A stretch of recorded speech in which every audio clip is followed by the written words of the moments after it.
अस्सलाम वालेकुम dear students, उम्मीद आप सब खैरियत से होंगे।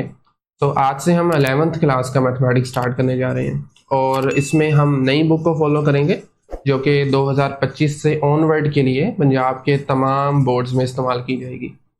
इस बुक में कुछ एक तब्दीलियाँ की गई हैं। चैप्टर्स की तादाद बहरहाल उतनी ही है जितनी आपकी पुरानी बुक में थी, 14 चैप्टर्स हैं इसमें। और इसके अलावा पुरानी बुक में उसका नाम था अलजबरा एंड ट्रिग्नोमेट्री। उसके 2 सेक्शंस थे बेसिकली। पहले 8 चैप्टर अलजबरा से रिलेटेड थे और बाकी के 6 ट्रिग्नोमेट्री से रिलेटेड। इसमें आप यूँ समझ सकते हैं कि पहले 9 अलजबरा से रिलेटेड हैं और ट्रिग्नोमेट्री से रिलेटेड जो चैप्टर्स हैं वो 10th और 11th है। इनकी तादाद कम कर दी गई है। और उसकी एक रीज़न ये भी है क्योंकि ऑलरेडी आप 10th क्लास में ट्रिग्नोमेट्री सीख चुके हैं, बेसिक चीज़ें सीख चुके हैं, तो वहीं से ये कंटिन्यू हो रही हैं। और इसके अलावा ये जो लास्ट में आप 3 चैप्टर्स देख रहे हैं ये आपकी सेकेंड ईयर से आए हैं। यानी अभी जो सेकेंड ईयर में स्टूडेंट्स हैं उन्होंने ये चैप्टर पढ़े थे, लिमिट्स, कॉन्टिन्यूटी, ये टॉपिक्स, डिफरेंशिएशन और वेक्टर्स का। तो ये सेकेंड ईयर से फर्स्ट ईयर में आए हैं। तो खैर ये एक ब्रीफ सा ओवरव्यू था। बाकी जैसे जैसे हम जिस चैप्टर को स्टडी करेंगे उसके बारे में डिटेल से देखेंगे। अभी के लिए मेरे ख्याल में हम चैप्टर नंबर 1 पे आते हैं। कॉम्प्लेक्स नंबर से मुतल्लिक है। आपके लिए बिल्कुल नया टॉपिक नहीं है ये, 9th क्लास में आपने सीखा हुआ है कॉम्प्लेक्स नंबर से मुतालिक। तो इस लेक्चर में आज हम बेसिकली जस्ट कॉन्सेप्ट्स को देखेंगे और उसके साथ में एक्सरसाइज 1.1 से पहले जो एग्जांपल्स हैं उनको डिस्कस करेंगे। नेक्स्ट लेक्चर में फिर हम एक्सरसाइज 1.1 को सॉल्व करेंगे, क्योंकि ये जो थ्योरी पार्ट है, कॉन्सेप्ट्स का पार्ट है, मेरे ख्याल में तो ये इक्वली इंपॉर्टेंट है एमसीक्यूज पॉइंट ऑफ व्यू से भी और ऑफ कोर्स एक्सरसाइज को सॉल्व करने के लिए भी। तो सबसे पहले हम बात करते हैं कॉम्प्लेक्स नंबर्स की। जैसा कि मैं पहले भी बता चुका हूँ कि ये आपके लिए नया टॉपिक नहीं है, तो मेरे ख्याल से हम थोड़ा सा वापस चलते हैं, नंबर से शुरू करते हैं। आपने इससे पहले गालिबन 8th क्लास से ही नंबर सिस्टम के बारे में सीखना शुरू कर दिया था। डिफरेंट तरह के नंबर्स होते हैं आपके पास। सबसे पहले अगर मैं यहाँ पर कुछ लिस्ट डाउन करूँ तो नेचुरल नंबर्स का सेट आता है जिसके अंदर 1, 2, 3 एंड सो ऑन। बेसिकली ये पॉजिटिव इंटीजर्स होते हैं। उसके बाद फिर आपके पास होल नंबर्स आ जाते हैं, फिर इंटीजर्स आ जाते हैं, नेगेटिव इंटीजर्स आ जाते हैं। ठीक है, मैं लिख देता हूँ, होल नंबर का सेट 0 भी इसमें आ जाता है। इसके बाद फिर इंटीजर्स का सेट आता है जिसमें पॉजिटिव और नेगेटिव दोनों इंटीजर्स हैं। इसी तरीके से फिर रैशनल्स। रैशनल आप जानते हैं ऐसे नंबर्स जिनको इंटीजर के फ्रैक्शन में लिखा जा सके। और इसके ऑपोजिट हमारे पास एक इरैशनल्स भी होते हैं जिनको इंटीजर्स के फ्रैक्शन में ना लिखा जा सके। और फिर सबसे जो बड़ी क्लास होती है, जब से बड़ी जो कलेक्शन कह सकते हैं, वो रियल्स की होती है। और रियल्स में बेसिकली रैशनल्स और इरैशनल्स दोनों आ जाते हैं, इनका यूनियन होता है। तमाम पॉसिबल नंबर्स जिनकी फ्रैक्शनल रिप्रेजेंटेशन एग्जिस्ट करती है या नहीं करती, जिनकी डेसिमल रिप्रेजेंटेशन, बेसिकली आप यूँ कह सकते हैं कि ऐसे नंबर जिनकी कोई ना कोई डेसिमल रिप्रेजेंटेशन है, इन जनरल ये भी कहा जा सकता है। तो बहरहाल ये रियल नंबर्स हैं। अब कॉम्प्लेक्स नंबर दरअसल रियल की ही एक्सटेंशन है और इसके में पहले हम बात करते हैं कि इसकी ज़रूरत क्यों पेश आई।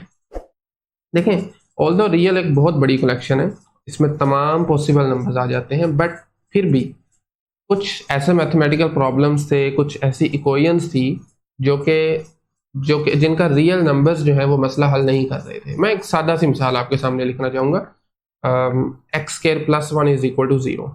अब ये एक इक्वेशन है, क्वाड्रेटिक इक्वेशन है। इसका सोल्यूशन रियल नंबर्स में एग्जिस्ट नहीं करता, क्योंकि अब देखें ना, अगर आप दोनों तरफ -1 करते हैं तो x² बराबर आ जाता है -1 के, और ऐसा पॉसिबल नहीं है। किसी भी नंबर का स्क्वायर करने से आंसर नेगेटिव पॉसिबल नहीं है। तो इसके लिए, इस प्रॉब्लम से यूं समझिए कि बचने के लिए कॉम्प्लेक्स नंबर्स का कॉन्सेप्ट इंट्रोड्यूस करवाया गया। इमेजिनरी नंबर भी कह लेते हैं। अब अगर आप इसके दोनों तरफ स्क्वायर रूट अप्लाई करते हैं स्क्वायर को ख़त्म करने के लिए, तो ये बराबर आ जाता है -1 √। मैं जस्ट पॉजिटिव कंसिडर कर रहा हूँ फॉर एग्जांपल। तो ये जो नंबर है ना, ये गड़बड़ था, तो इसलिए इसको उन्होंने आई का नाम दे दिया और इसको उन्होंने कॉम्प्लेक्स नंबर कह दिया। बेसिकली इमेजिनरी नंबर है ये। आई, आयोटा भी कह लेते हैं बाजुकात, ये इक्वल होता है √(-1) के। ठीक है, तो यहाँ से फिर कॉम्प्लेक्स नंबर स्टार्ट होते हैं और उसकी जनरल फॉर्म मेरे ख्याल में आप ऑलरेडी सीखते हैं। Z से इसको आमतौर पर रिप्रेजेंट किया जाता है कॉम्प्लेक्स नंबर को, और ऐसे नंबर्स जो कि इस फॉर्म में लिखे जा सकें, a + ib। ठीक है, यहाँ पर ए और बी दोनों रियल नंबर्स होंगे। ओवरऑल ये कॉम्प्लेक्स नंबर है, ठीक है। A B both belongs to R. अब ये स्क्वायर रूट -1 से बचने के लिए, क्योंकि लिखने में थोड़ा टाइम लगता है, यूं समझ सकते हैं, अब अपनी आसानी के लिए आई का नाम दिया गया इसको, ठीक है। तो that's the definition of complex number. साथ में मैं यहाँ पर ये भी लिख देता हूँ कि आई जो इसमें नजर आ रहा है ये बराबर है -1 के, स्क्वायर रूट ऑफ -1 के। और जहरी बात है, अगर ये स्क्वायर रूट ऑफ -1 के बराबर है तो इसका स्क्वायर लेंगे तो वो फिर -1 आ जाएगा, स्क्वायर और स्क्वायर रूट कैंसिल होने के बाद, ठीक है। तो बहरहाल ये डेफिनेशन है। कुछ एग्जांपल्स की अगर आप बात करते हैं तो उसमें आपके पास आ जाती हैं, let's say 2 + 3i, this is an example of complex number. 1 - i ये कॉम्प्लेक्स नंबर है। इनफैक्ट अगर आप इसको खाली लेट्स से 4i लिख देते हैं तो ये भी एक कॉम्प्लेक्स नंबर है, क्योंकि इसको आप लिख सकते हैं ना 0 + 4i, इस फॉर्म में तो है बहरहाल, तो ये भी एक कॉम्प्लेक्स नंबर है। और मज़े की बात यह है कि हर रियल नंबर भी बेसिकली कॉम्प्लेक्स कह सकते हैं उसको आप। क्यों, कैसे? जैसे देखें ना, ये 3 वैसे तो रियल है, लेकिन क्या मैं इसके साथ ये नहीं लिख सकता 0i? तो हर रियल नंबर भी बेसिकली एक कॉम्प्लेक्स नंबर होता है, ठीक है, क्योंकि हम उसको 3 + 0i की फॉर्म में लिख सकते हैं। तो ये आपके पास कुछ एक एग्जांपल्स थी कॉम्प्लेक्स नंबर की, ठीक है। हाँ, एक दो चीज़ें इसमें और हैं। ये जो आपको यहाँ पर a नज़र आ रहा है ना, ये इस कॉम्प्लेक्स नंबर का रियल पार्ट है, और ये जो b दिख रहा है आपको, ये इस कॉम्प्लेक्स नंबर का इमेजिनरी पार्ट है। ऑल्दो ये खुद रियल है, बट अगर कॉम्प्लेक्स नंबर के हिस्सों की बात करें, पार्ट्स की बात करें, तो ये इमेजिनरी पार्ट है। इन शॉर्ट हम इसको लिखते हैं RE of Z, real of Z is equal to A, और imaginary IM of Z is equal to B, इस तरीके से लिखा जाता है, ठीक है। A is the real part और B जो है आपका वो इमेजिनरी पार्ट है कॉम्प्लेक्स नंबर का। अब ये जैसे एग्जांपल अगर आप देखें 2 + 3i, इसमें 2 रियल पार्ट है और 3 इमेजिनरी पार्ट है। 1 - i में 1 रियल पार्ट है और i के साथ -1 पड़ा हुआ है जो कि इमेजिनरी पार्ट है, ठीक हो गया। तो मेरे ख्याल में ये बेसिक था आपके कॉम्प्लेक्स नंबर्स के बारे में। ओके, इसी तरीके से नेक्स्ट हमारे पास एक डेफिनेशन आती है जी कॉन्जुगेट की। ऑलरेडी आप जानते हैं, फिर से देख लेते हैं। फर्ज कीजिए हमारे पास कोई एक कॉम्प्लेक्स नंबर है a + bi, इसका कॉन्जुगेट को हम रिप्रेजेंट करते हैं आमतौर पर z और उसके ऊपर बार से। कॉन्जुगेट का मतलब है आपने इमेजिनरी पार्ट का साइन चेंज करना है, a - bi हो जाएगा, ठीक है। अगर पहले माइनस होता तो आपने इसको प्लस कर देना था। तो ये डेफिनेशन है कॉन्जुगेट की। मिसाल के तौर पर अगर हम इसकी कुछ एक एग्जांपल्स को डिस्कस करना चाहें तो लेट्स से 2 - 3i आपका नंबर है, कॉम्प्लेक्स नंबर, तो इसका जो कॉन्जुगेट होगा वो 2 + 3i आ जाएगा, ठीक है। इसी तरीके से अगर मैं एक और कॉम्प्लेक्स नंबर लेता हूँ, फॉर एग्जांपल इसको मैं z1 का नाम दे देता हूँ, z2 is equal to another number, for instance 1 + i, तो इसका कॉन्जुगेट जो होगा वो 1 - i आ जाएगा। That's it. ये बेसिक सी एक और डेफिनेशन थी। अच्छा, इसके बाद आपके पास आते हैं operations on complex numbers. Operation का मतलब वही है, जैसे आप रियल नंबर्स को ऐड भी कर सकते हैं, सब्ट्रैक्ट किया जा सकता है, मल्टीप्लाई और डिवाइड वगैरह, 4 बेसिक ऑपरेशन हैं। सिमिलरली कॉम्प्लेक्स नंबर्स में भी आप ऐड, सब्ट्रैक्ट, मल्टीप्लाई, डिवाइड भी कर सकते हैं। पहला जो ऑपरेशन है वो एडिशन का है। एडिशन, इसमें इसको हम बाज़-औक़ात कह देते हैं कंपोनेंट वाइज, यानी इस बात का मतलब ये है कि रियल को रियल में ऐड करना है, कॉम्प्लेक्स पार्ट को, इमेजिनरी पार्ट को इमेजिनरी में ऐड कर देना है। अब देखें ना, यहाँ पर 2 आपके पास नज़र आ रहे हैं आपको, कॉम्प्लेक्स नंबर्स a + ib और c + id। इनका सम क्या होगा? रियल्स का सम a + c और इमेजिनरी का सम b + d, ठीक है। इसी तरीके से अगर आपको किसी एक रियल नंबर से मल्टीप्लाई करना पड़ जाए, ये रियल और कॉम्प्लेक्स की मल्टीप्लिकेशन है, तो आपने सिंपली दोनों पार्ट्स के साथ इसको मल्टीप्लाई करना है, a + ab। मिसाल के तौर पर अगर आप 2 को चाहते हैं मल्टीप्लाई करें 3 - 4i के साथ, दोनों के साथ मल्टीप्लाई करना पड़ेगा, 6 - 8i बन जाएगा, ठीक है। नेक्स्ट उसने सब्ट्रैक्शन डिफाइन की है, बिल्कुल वैसे ही जैसे हमने एडिशन की थी। फर्क क्या आएगा? माइनस की वजह से ये दोनों का साइन चेंज हो जाएगा। तो अल्टीमेटली यानी सारा कुछ करने के बाद आपके पास बनेगा a - c, रियल - रियल, और b - d, इमेजिनरी - इमेजिनरी। तो ये आपके पास सब्ट्रैक्शन आ गई है। मल्टीप्लिकेशन के केस में आपने ऐसा नहीं करना कि रियल को रियल से करना है और कॉम्प्लेक्स को कॉम्प्लेक्स से करना है, आपने दोनों को दोनों से करना है। ए को सी से करेंगे, फिर इस तरीके से ए को आई डी से, फिर आई बी को सी से, और फिर आई बी को आई डी से। ठीक है, टोटल 4 एलिमेंट्स बनेंगे। तो ये आप या तो फॉर्मूला याद रख सकते हैं, A C minus B D plus A D plus B C I के साथ, या आप वैसे भी मल्टीप्लाई कर लें, कोई इशू नहीं है। हाँ, फ़र्क सिर्फ इतना आएगा, जब आप देखें ना दोनों के इमेजिनरी पार्ट्स को आपस में मल्टीप्लाई करवाएंगे, आई बी मल्टीप्लाई आई डी, तो ये आई स्केयर बन जाएगा, जिसकी वजह से यहाँ एक नेगेटिव जनरेट होगा बी डी के साथ। बस इस चीज़ का ख्याल करना है, बाकी मेरे ख्याल में इसमें कोई इशू नहीं है। ठीक हो गया, ये ऑपरेशन थे। हाँ, इसमें डिवीजन का रहता है, वो आगे जाकर हम देख लेते हैं। अभी के लिए हम चलते हैं कुछ एक आपके पास complex numbers as order pair of real number, that's another very important concept. Complex numbers को अभी तक तो हमने देखा ना कि आप इसको लिख सकते हैं ए प्लस बी आई की फॉर्म में, ए प्लस आई बी कह लें, बी आई कह लें। इसकी एक और रिप्रेजेंटेशन भी है, इसी को आप ए कोमा बी इस तरीके से भी लिख सकते हैं, इसे हम बोलते हैं ऑर्डर्ड पेयर। पेयर है ना दो नंबर्स का, ऑर्डर इस वजह से क्योंकि ए ने पहले ही रहना है और बी ने बाद में, पोजीशन अगर चेंज करेंगे तो वो डिफरेंट नंबर होगा, वो ये नहीं रहेगा। ठीक है, तो ये ऑर्डर पेयर की फॉर्म में भी लिख सकते हैं। थोड़ा सा अगर मैं मजीद डिटेल में जाना चाहूँ, जैसा कि उसने लिखा भी हुआ है कि C be the set of order pair belonging to R cross R. अब ये आर क्रॉस आर क्या चीज़ है? ये वही है जिसे आप आर स्क्वायर कहते हैं। अगर आप इससे भी नहीं फेमिलियर तो कोई परेशानी वाली बात नहीं है। आपने कार्टेशियन कोऑर्डिनेट प्लेन अभी तक ज़रूर देखा होगा, जिसमें एक एक्स एक्सिस होता है, दूसरा वाई एक्सिस होता है, ऐसे ही है ना। एक्स एक्सिस हॉरिजॉन्टल लाइन को हम कहते हैं और ये वर्टिकल को वाई कह देते हैं। तो यूं समझें कि ये जो पूरा प्लेन है ना, ये आर क्रॉस आर है या R2 है। ठीक है, इसके अंदर किसी भी पॉइंट को हम रिप्रेजेंट कर सकते हैं, किसी भी ऑर्डर पेयर को इस प्लेन के अंदर। खैर, इसके बारे में डिटेल में आगे जाके बात होगी, अभी के लिए बस आपने इतना ही माइंड में रखना है। तो उसने ऑर्डर पेयर की फॉर्म में भी इसकी एडिशन वगैरह डिफाइन की हुई है। पहली प्रॉपर्टी है कि दो इक्वल कब होंगे। अच्छा, दो कॉम्प्लेक्स नंबर उसी सूरत इक्वल हो सकते हैं जब उनके रियल पार्ट्स आपस में इक्वल हो और इमेजिनरी भी आपस में इक्वल हो। ठीक है, और कोई पॉसिबिलिटी नहीं है। इस तरीके से अगर ऐड करना है तो ए सी में ऐड होगा, बी डी में ऐड हो जाएगा, बिल्कुल वैसे ही जैसे ऊपर था। ठीक है ना, रियल रियल के साथ और इमेजिनरी इमेजिनरी के साथ। मल्टीप्लाई करना है तो वही formula A C minus B D, ये देखिए ज़रा, A C minus B D और A D plus B C, वही फॉर्मूला यहाँ पर भी है, बस ऑर्डर पेयर की फॉर्म में है ज़रा। इसी तरीके से अगर आपने इनको माइनस करना है तो फिर रियल में से रियल को माइनस कर दें, ए माइनस सी, और इमेजिनरी को इमेजिनरी में से कर दें, बी माइनस डी, ये इनकी सब्ट्रैक्शन है।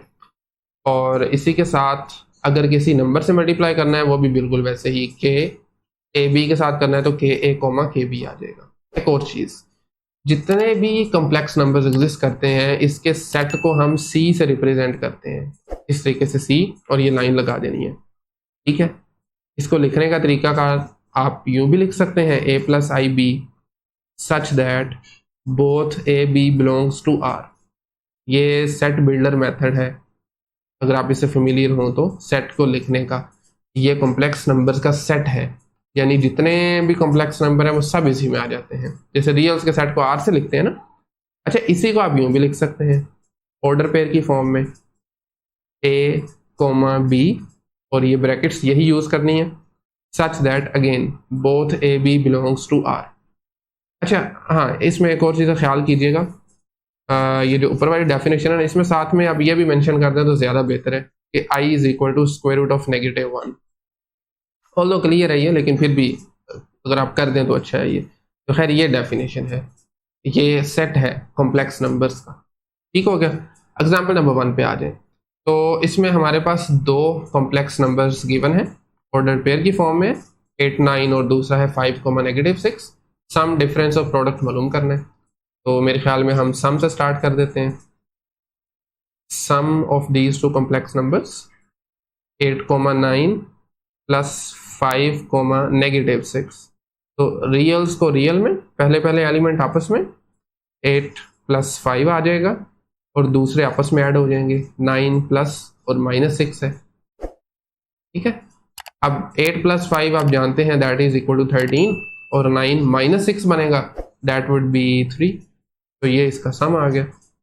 इसी तरीके से अगर हम इसके डिफरेंस की बात करें, डिफरेंस की अगर बात की जाए तो बिल्कुल वैसे ही जैसे हमने इनका सम फाइंड किया है, कंपोनेंट वाइज हम इनको माइनस भी कर सकते हैं।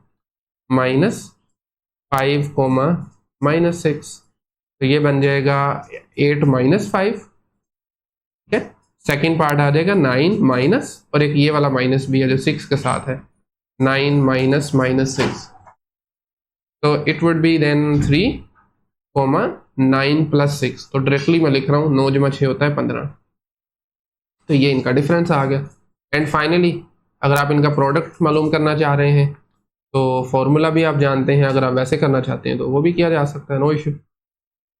प्रोडक्ट आपके पास नंबर्स हैं जी 8, 9 मल्टीप्लाई 5, -6, ठीक है।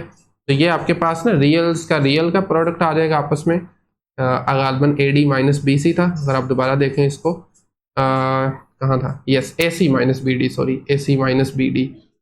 तो वैसे ये थोड़ी सी कंफ्यूजिंग टर्म हो जाएगी, आप यूं करें, इनको रियल्स को आपस में मल्टीप्लाई कर लें, 8 मल्टीप्लाई 9 -9 मल्टीप्लाई -6, ठीक है। ये था आपके पास इसका रियल पार्ट। अच्छा, इमेजिनरी पार्ट के लिए 8 को आपने ऑपोजिट के साथ मल्टीप्लाई करना है। पहले हमने सेम को आपस में किया ना, 9 को -6 से किया है और 8 को 5 से किया, अब ऑपोजिट के साथ करना है। 8 को आप करेंगे -6 के साथ। अच्छा, थोड़ा कंफ्यूजिंग हो रहा है तो मैं डायरेक्टली लिख देता हूँ, बजाय कि 8 मल्टीप्लाई -6 लिखूँ, ये -48 आ जाएगा। इसके साथ में आपने ऐड करना है या सब्ट्रैक्ट करना है, सब ऑफ कोर्स ऐड ही करेंगे ना, तो 9 को 5 के साथ कर देंगे, तो ये गालबन होता है 45, यस 9 टाइम 5 इज 45 आ जाता है। तो खैर 8 9 72 में से जब आप 54 जमा करेंगे तो 72, ये देखें ना, थोड़ी सी मिस्टेक हमसे ये हुई है कि 8 को 5 के साथ करना था, sorry for this, no issue, लेकिन 8 को 5 के साथ करना था बेसिकली, ठीक है। तो ये 40 जमा 54, हाँ जी, ये 94 बनता है, 94, और 48 में से 48 माइनस करेंगे तो ये -3 आ जाएगा। तो ये प्रोडक्ट है, इस तरीके से आपने प्रोडक्ट मालूम करना है, ठीक है। मैं दोबारा बता देता हूँ, बेसिकली आपने पहले सेम नंबर्स को मल्टीप्लाई करना है, 8 मल्टीप्लाई 5, रियल को रियल के साथ, उसमें से माइनस करना है इमेजिनरी को इमेजिनरी के साथ, 9 को -6 के साथ, कोमा, फिर ऑपोजिट के साथ 8 को -6, ठीक है, और 9 को 5 के साथ, और फिर आपस में ऐड सब्ट्रैक्ट कर लेना। Anyways, properties of fundamental operations on complex numbers, बिल्कुल वैसे ही जैसे आपने रियल नंबर्स की प्रॉपर्टीज ऑलरेडी सीख रखी हैं। अच्छा, एक बात बता दूं, ये शायद बहुत सारा बाजुकात ये बहुत सारा इधर कुछ लिखा होता है, तो इसमें शायद आप कंफ्यूज हो जाते होंगे देख के, लेकिन असल में ये बहुत चीज़ें सिंपल है। हाँ, नाम आपको शायद याद रखने पड़े, ये इसमें चीज़ है, अलबत्ता ये चीज़ें बहुत बेसिक है। मिसाल के तौर पर अगर आपके पास जो पहली प्रॉपर्टी है दैट इज एडिटिव आइडेंटिटी, जैसे रियल नंबर्स के केस में एडिटिव आइडेंटिटी 0 हुआ करती है।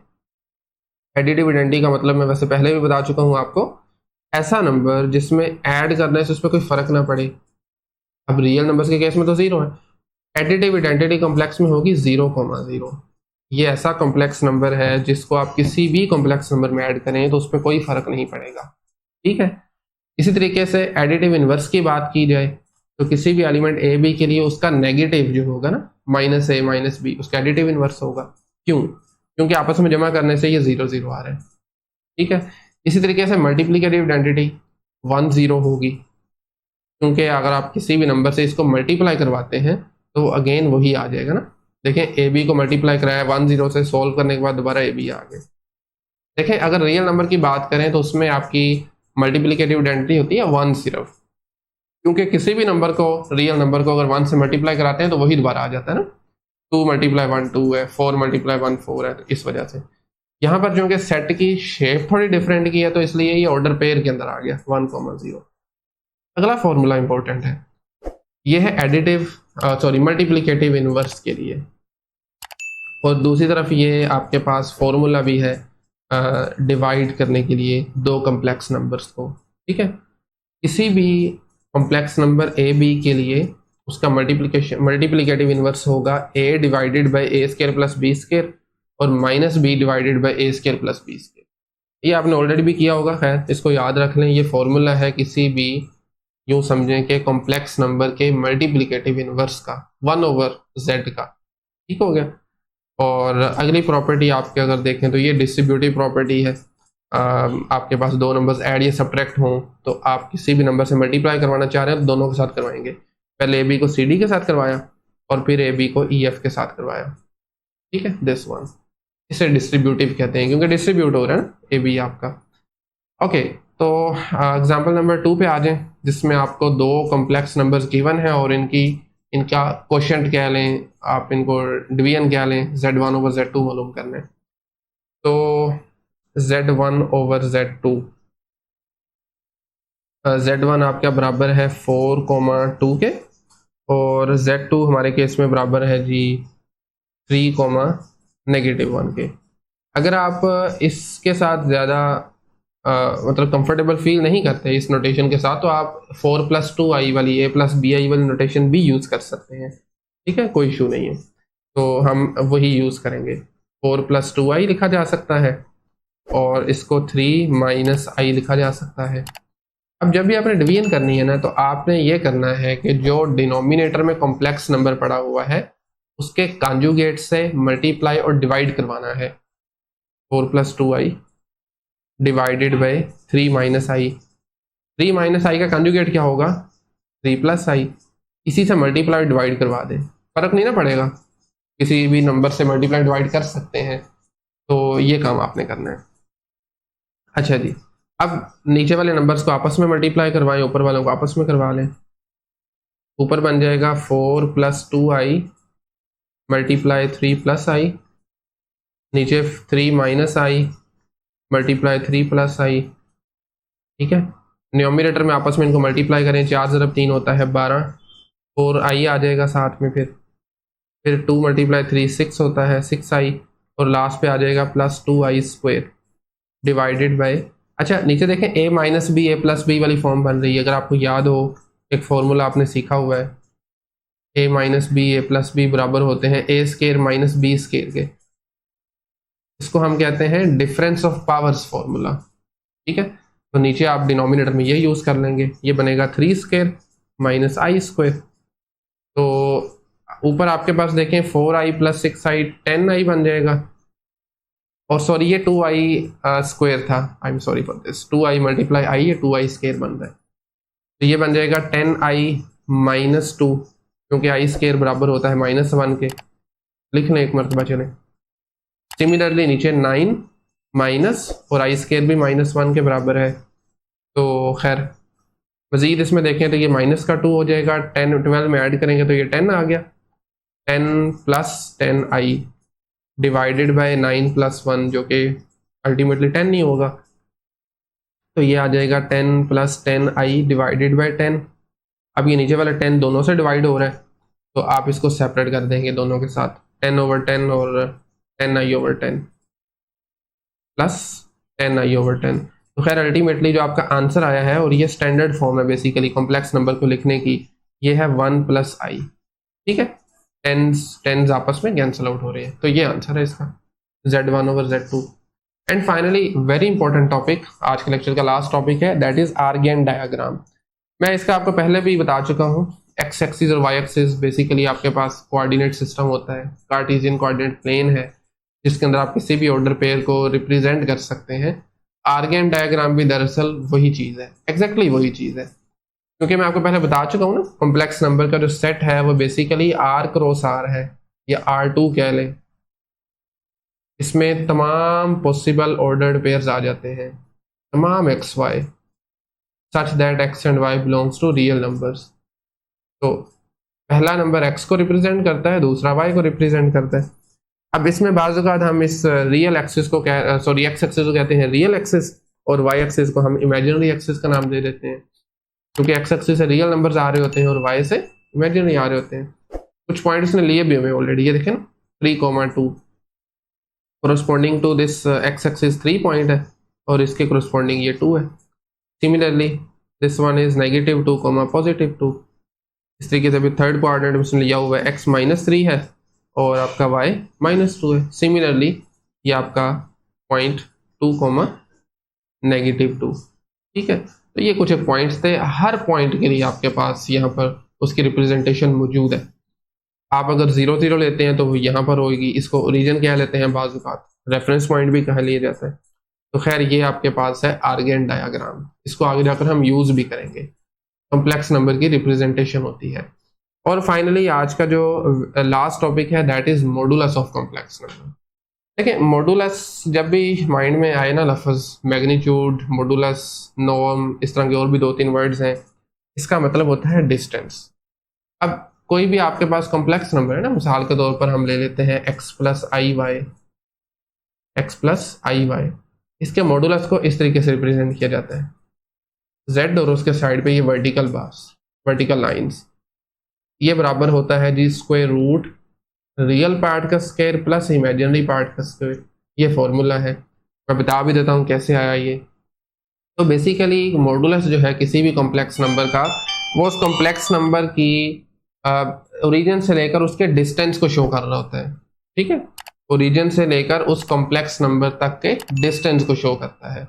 अब फर्ज कीजिए ये आपका कॉम्प्लेक्स नंबर है जी, x, y कह लें या x + iy कह लें। ये पॉइंट फिर आपके पास क्या होगा, x होगा, मेरा मतलब है कि ये डिस्टेंस x होगा, वर्टिकल डिस्टेंस y होगा, और ये एक राइट ट्राइंगल बन रही है। यहाँ पर आप पाइथागोरस थ्योरम अप्लाई करें तो हाइपोटेनियस अपोजिट जो है 90 के अपोजिट हाइपोटेनियस आप यूँ फाइंड कर सकते हैं ना, इसका स्क्वायर प्लस हॉरिजॉन्टल डिस्टेंस का स्क्वायर और उसका स्क्वायर रूट, और यही बेसिकली ये डिस्टेंस है, कुछ भी चेंज नहीं है। तो ये फॉर्मूला है मॉडुलस का। Okay, next example number 3, last example है आज के इस लेक्चर की। इसमें एक कॉम्प्लेक्स नंबर गिवन है, ऑफ कोर्स ये स्टैंडर्ड फॉर्म में नहीं है। सबसे पहला काम तो खैर इसको स्टैंडर्ड फॉर्म में लेके आएंगे, उसके बाद इसको हमने एवेल्यूएट करना है जी कॉन्जुगेट का मॉडुलस, पहले कॉन्जुगेट और फिर मॉडुलस। तो सबसे पहले इसको स्टैंडर्ड फॉर्म में लेके आएंगे। उसके लिए ये फॉर्मूला ओपन करेंगे, a + b होल स्क्वायर का फॉर्मूला आप जानते हैं, a² + 2ab, b इसमें है 2i और plus b² divided by 2 - i, मज़ीद इसमें 1 आ जाएगा, then 4i + 2 times -1 divided by 2 - i, ठीक है। और इसी तरीके से फिर 1 - 2 -1 आ गया plus 4i divided by 2 - i। अब अगेन ऑल्दो वो आपके पास डिवीजन आ गई 2 नंबर्स की ना, स्टैंडर्ड फॉर्म खैर अभी भी नहीं है, तो इसमें फिर हम इस वजह से इसको हम क्या करेंगे, अब इसको हम फिर से वही कॉन्जुगेट से मल्टीप्लाई डिवाइड करेंगे, ठीक है। कॉन्जुगेट क्या है, 2 + i है, डिनोमिनेटर का कॉन्जुगेट, मल्टीप्लाई डिवाइड करेंगे। सो न्यूमरेटर में दोनों नंबर्स आपस में मल्टीप्लाई हो जाएंगे, मैं डायरेक्टली कर रहा हूँ। -1 को 2 से करेंगे, ये -2 आ जाएगा। इसी तरीके से -1 को फिर आप i से करेंगे, फिर 4i को 2 से करेंगे, और उसके बाद फिर 4i को i से करेंगे, 4i × i, ठीक हो गया। एंड दिस डिवाइडेड बाय, नीचे वही डिफरेंस ऑफ पावर्स वाला फॉर्मूला, 2² - i² आ जाएगा, ठीक है। मज़ीद इसमें न्यूमरेटर में देखें तो ये बनेगा -2 - i + 8i, एंड इसी तरीके से 4i², क्या ख्याल है, अच्छा ये -1 + 4i है, तो इट वुड बी देन, इसमें एक मिनट ज़रा, मेरे ख्याल में हमने थोड़ी सी गड़बड़ कर दी है, देखें ना, ये गड़बड़ नहीं हमें करनी चाहिए। खैर मैं दोबारा करता हूँ, ये 2² था जो मैंने खाली 2 लिख दिया यहाँ पर, बेसिकली ये 4 बन रहा है, ठीक है। अब ये 1 - 4 -3 आ जाएगा, 1 - 4 जो है ये -3 आ जाएगा। और अब आप इसको दोबारा से मल्टीप्लाई करवाएं, हम इसको करते ही दोबारा है वैसे ही। ओके, लगी ना समझ कहाँ से मसला हुआ था। 2 का स्क्वायर था और साथ में i का स्क्वायर भी था, तो हमने i का स्क्वायर तो लिख लिया, 2 का स्क्वायर मिस कर दिया था। तो खैर ये 1 + 4i -4 है, विच इज़ इक्वल टू -3। अब आपस में इनको मल्टीप्लाई करवाएं, तो ये बनेगा -6 -3 × 2, उसके बाद -3i प्लस 8i, ठीक है, और लास्ट पे प्लस 4i² डिवाइडेड बाय वही difference of power formula which is 2² minus i², और मज़ीद इसको देखेंगे तो ये बनेगा -6 प्लस 5i -4, ठीक है ना, ड्यू टू दिस i², ये -4 बन जाएगा, डिवाइडेड बाय 4 माइनस का 1, तो ये आपके पास देन आ जाएगा -6 plus -6 minus 4 is -10 plus 5i divided by 4 plus 1 जो कि 5 बनेगा।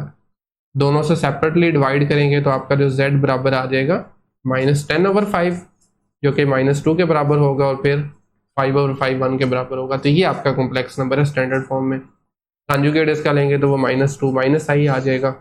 अब आप इसका वो ले सकते हैं मॉडुलस ऑफ दिस कंजुगेट, जो कि बराबर होगा रियल पार्ट का स्क्वायर प्लस इमेजिनरी पार्ट का स्क्वायर, जो कि है -1 इस केस में। तो खैर ये बनेगा 2² इज 4, 4 प्लस 1 इज 5, डायरेक्टली लिख देते हैं, दैट इज √5। लीजिए जी, this is the modulus of conjugate. तो मेरे ख्याल में आज के लेक्चर के लिए इतना ही काफ़ी है। नेक्स्ट लेक्चर में हम इंशाल्लाह एक्सरसाइज 1.1 सॉल्व करेंगे। हाँ, अगर आपको ये नोट्स चाहिए तो उसके लिए मैं डिस्क्रिप्शन में एक लिंक ऐड कर दूंगा, आप हमारी वेबसाइट से इनको भी डाउनलोड कर सकते हैं। खैर अगर कहीं से कुछ नहीं समझ आया तो वो आप कमेंट सेक्शन में पूछ सकते हैं, अदरवाइज मिलते हैं नेक्स्ट लेक्चर में, तब तक के लिए अल्लाह हाफिज़।